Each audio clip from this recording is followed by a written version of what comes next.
वहाँ बेलारूस में यूक्रेन और रूस के प्रतिनिधि आपस में बातचीत की टेबल पे हैं आमने सामने, लेकिन लड़ाई लगातार चल रही है। रूस लगातार हमले कर रहा है। खबर आ रही है कि खार्किव में फिर एक बार रूस ने हमला किया है और ये इस बार भी कई लोगों के, कई यूक्रेनी नागरिकों के मारे जाने की खबर है। खार्किव के रीजनल गवर्नर का यह बयान सामने आया है जो ये कह रहा है कि बड़ी संख्या में लोगों के हताहत होने की खबरें हैं। कुछ देर पहले वो तस्वीरें देखी थी आपने, जहाँ पे बहुत बड़ी संख्या में फायरिंग की जा रही थी रॉकेट लॉन्चर के जरिए।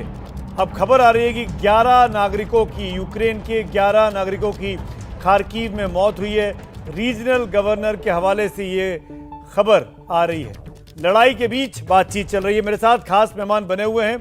कटोच साहब, मैं बगैर वक्त गंवाए पहली बात तो शुक्रिया आप सबका अपनी बारी का इंतजार करने के लिए। और मेरा पहला सवाल आपसे कटोच साहब, क्या आपको लगता है कि दुनिया अब न्यूक्लियर वॉर की ओर आगे बढ़ गई है? जिस तरह का रुख अभी आपने जेड तारण को सुना, फॉरेन मिनिस्ट्री के स्पोक्स पर्सन को, और रूस जिस तरीके से अपनी न्यूक्लियर फोर्सेस को अलर्ट पे रख रहा है।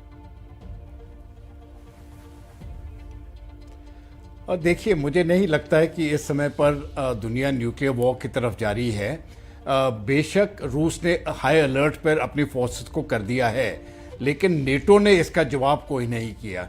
तो ये मैं समझता हूँ नेटो की तरफ से कुछ समझदारी हुई है, क्योंकि एक बार जब न्यूक्लियर युद्ध शुरू हो जाएगा तब इसका कोई अंत नहीं है। तब तो ना तो रूस बचेगा, ना अमेरिका बचेगा, ना नेटो बचेगा, ना चीन बचेगा, ना भारत बचेगा।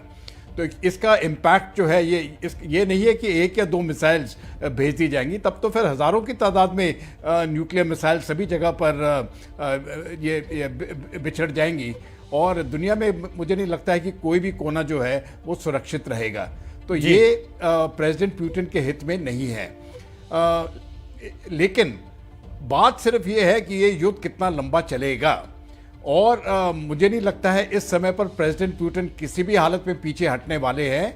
तो अभी सिर्फ बात एक चीज़ देखने की है कि जो यूक्रेन की जनता है और उनकी लीडरशिप जो है उनमें कितना दम है।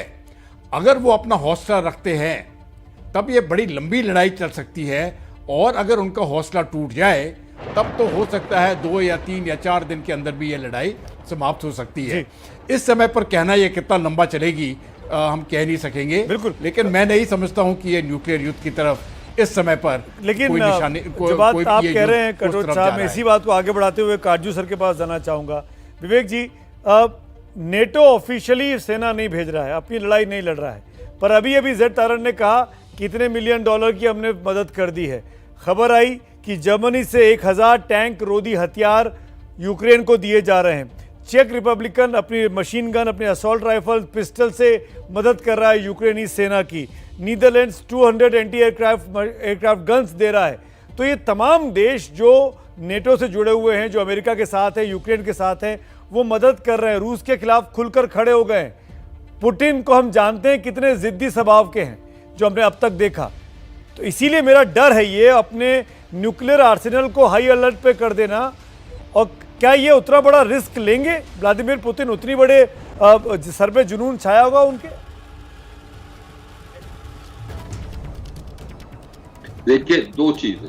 पहला, ये जो पुतिन ने न्यूक्लियर फोर्सेस को अलर्ट पे किया है, वो इसको स्ट्रेटेजिक भाषा में कहते हैं, सामरिक भाषा में कहते हैं सिग्नलिंग, यानी इशारेबाजी। पुतिन जो है वो इशारा कर रहे हैं अमेरिका की हुकूमत को नेटो के ओर दे तो कि देखिए, मेरी इच्छा शक्ति को आप थम ना सकते। ये युद्ध छेड़ा है मैंने, कुछ उद्देश्य के साथ छेड़ा है, और जब तक वो पूरा नहीं हो जाता मैं पीछे नहीं। उसी प्रकार से नेटो के सामने ये मुश्किल है कि वो ये मैदान छोड़ नहीं सकते हैं कि रूस जो चाहे वो कर ले, और वो ये भी चाहते हैं कि रूस को यूक्रेन के दलदल में फंसाते जाए। इसीलिए ये आप जो कटोच साहब कह रहे थे वो बिल्कुल सही है। वो ये कि यूक्रेन की जनता, यूक्रेन की हुकूमत और यूक्रेन की फौज कितने देर तक लड़ाई करती है। मेरा मानना है कि पुतिन का यहां मिसकैलकुलेशन हुआ है। वो समझते थे कि जल्दी ही ये मामला खत्म हो जाएगा, एक शब्द और, इसीलिए उन्होंने अपील की थी यूक्रेन की सेना को कि जेलेंस्की को हटाओ, हम और तुम तो इस पे सौदेबाजी कर सकते हैं, लेकिन वो पासा अभी ठीक पड़ा नहीं है। तो ये युद्ध चलेगा, क्योंकि अब यूक्रेन का भी मनोबल बढ़ गया है। जेलेंस्की को आप देखिए वो किस तेवर में बात कर रहे हैं, उनके एक यूक्रेन का जो राष्ट्रवाद है वो भी ऊपर आ गया। बिल्कुल काट